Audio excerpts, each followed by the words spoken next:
When screenings and assessments reveal the need for prevention or treatment programs, ensure that the child is linked to services that are appropriate and accessible for the child and their family.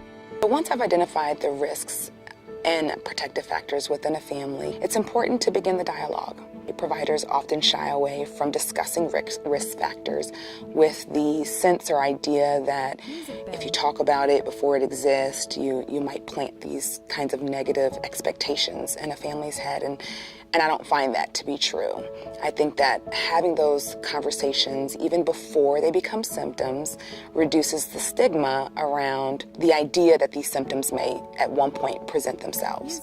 What it also allows you to do is give a family some signs, some things to look for so that they can recognize on their own, under their own authority, when things have become symptomatic and worthwhile for intervention.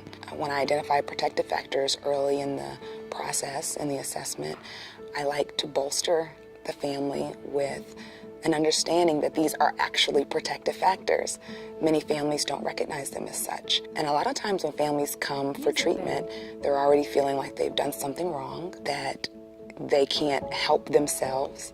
And so by identifying protective factors, you empower them to know that you're just there as part of the team to help them to build additional skills, but they already have some that are working well. Before we conclude this lesson, please be sure to remember the following. As you know, mental health providers are mandatory reporters and must adhere to reporting requirements where they practice. Screening for risk factors and evidence of ACEs may uncover information that triggers the mandatory reporting requirements in your state. Adhere to your local requirements if any relevant information is uncovered during screenings or assessments. So mandated reporting, although it is in place to protect children and also to protect providers, can also be seen as antagonistic. To some extent, providers shy away from really deep assessments, especially in their initial visits with a family, because they are concerned about the idea that if abuse were reported, they'd have to engage in a much longer intervention in that moment than just a simple intake. But it's not an excuse for providers to shy away from really probing and having conversations, especially with at-risk populations, that may reveal an abuse history. I can think of one family wherein I was treating an adolescent who was a victim of sexual abuse by a stranger.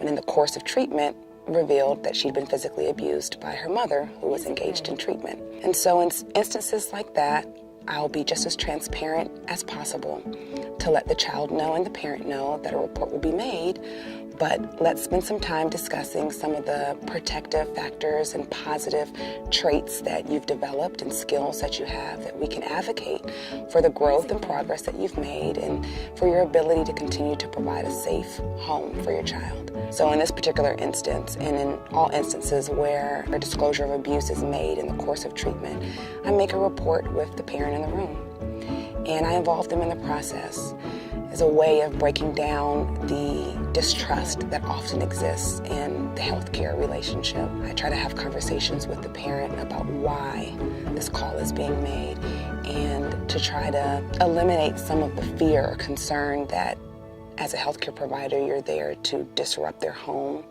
or to enhance the shame that they may already feel about the way things have transpired. Please proceed to Lesson 3.